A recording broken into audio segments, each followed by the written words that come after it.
Welcome back to President Trump News Channel. Please subscribe and check notification bell. Thanks for being with us. Big tech backlash. Apple, Google, Facebook, Amazon CEOs grilled on Capitol Hill. Republicans blast big tech during congressional hearing for conservative censorship. Representative Ken Buck, R. Colorado, says despite the big tech CEOs claiming they don't censor conservative voices online, he continues to see liberal viewpoints promoted on their sites, and he believes that impacts elections. House lawmakers on Wednesday grilled the heads of some of the world's largest tech companies, with Democrats questioning whether the companies violated U.S. antitrust laws and stole from competitors, while Republicans slammed them over alleged censorship and bias against conservatives. Facebook's Mark Zuckerberg, Amazon's Jeff Bezos, Sundar Pichai of Google and Apple's Tim Cook, testified before the House Judiciary Antitrust Subcommittee, each telling tales they face competition not only from one another, but other large companies inside and outside the country as well. In his opening remarks, Subcommittee Chairman David Cicilline, DRI, said the committee had spoken to more than 100 sources with hundreds of hours, talking to them about the behaviors of the marketplace, noting it's the most bipartisan issue in some time on Capitol Hill. Variety of factors. As a company, we were new in the cloud space at that time. Since then, thank you. That's a sufficient answer that you did take their feedback into account. And in fact, some of your Googlers have recently sent you a letter where they've asked you to exit other partnerships as a consequence of ethical concerns. They've asked you to stop doing business with American law enforcement, saying that police broadly uphold white supremacy and that Google should not be engaged in any services to police. And as you well know, you provide some of the most basic services to police like email, but you also provide services. Our founders did not bow before a king, and we should now bow before the emperors of the online economy, Cicilline said. Representative Jim Jordan, R. Ohio, came out swinging, noting, big tech is out to get conservatives. Jordan cited several examples of alleged bias against Facebook, Google and Amazon, as well as Twitter, which was not involved in the hearing. Representative Cicilline peppered Pichai with questions that Google was stealing information from other tech companies, including restaurant reviews from Yelp, or using its data in a nefarious way to spy on its competitors.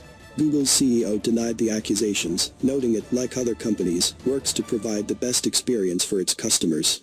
Jim Sensenbrenner, R. Wisconsin, asked Zuckerberg about censoring ideas, specifically from conservative viewpoints, including mentioning Donald Trump Jr.'s temporary ban on Twitter, which did not involve Facebook, for posting a video that claimed anti-malarial drug hydroxychloroquine is a cure for COVID-19, a virus for which there is no known cure. In the U.S. Well, I greatly appreciate that, and I know that will be very comforting to the police who utilize your services. You mentioned earlier in the discussion about China that your engagement in China was very limited, but yet Google has an AI China Center. The Chinese Academy of Sciences has published a paper saying that enhanced the targeting capabilities of China's J-20 fighter aircraft. You collaborate with Chinese universities that take millions upon millions of dollars from the Chinese military. Matter of fact, one of your Googlers, Fifi Li, while under your employ, was cited in Chinese state media saying, China is like a sleeping giant. When she wakes, she will tremble the world. The former Secretary of Defense, Mr. Shanahan, said that the lines have been blurred in China between commercial and military application. And as Mr. Buck cited, General Dunford says that your company is directly aiding the Chinese military. And Peter Thiel, who actually serves on Mr. Zuckerberg's board at Facebook, said that Google's activities with China are treasonous. He accused you of treason.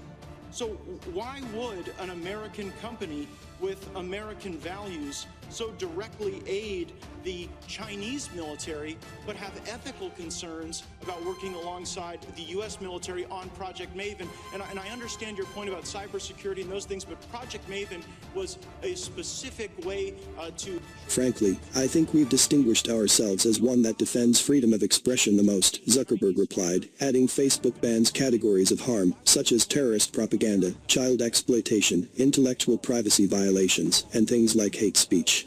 Later in the hearing, Jordan pressed Google's Pichai to promise that the company would not censor conservative voices on its search engine, and would refrain from helping the Democrats' presumptive presidential nominee Joe Biden win November's election. Jordan claimed Google employees worked to help Hillary Clinton's campaign in 2016, when she was the nominee. You did it in 2016, Jordan said. I just want to make sure you're not going to do it in 2020. Pichai argued that the tech giant complied with all federal laws in 2016 and will continue to do so.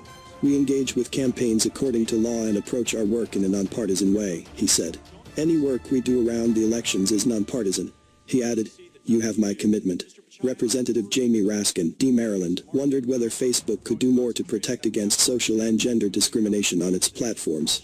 Zuckerberg said the company has taken several steps, including investing in artificial intelligence, fighting against hate speech. In recent weeks, several large advertisers have boycotted advertising on Facebook, including Unilever, Disney and others. Representative Hank Johnson, D. Georgia, asked Cook about Apple's App Store policies, questioning whether Apple is wielding an enormous amount of developer at the expense of app developers. He prodded Cook on whether Apple treats all app developers equally, which Cook said they did. Cook also likened the competition for developers as a street fight in the smartphone business, citing competition that includes Microsoft's Box, Windows, Google's Android and Sony PlayStation. The CEOs were testifying as the House panel was capping its year-long investigation into market dominance in the industry. In his testimony, Bezos, who had never testified in front of Congress before, described Amazon as an American success story, having been founded 26 years ago, with a long-term mission of making it Earth's most customer-centric company, according to his opening statement.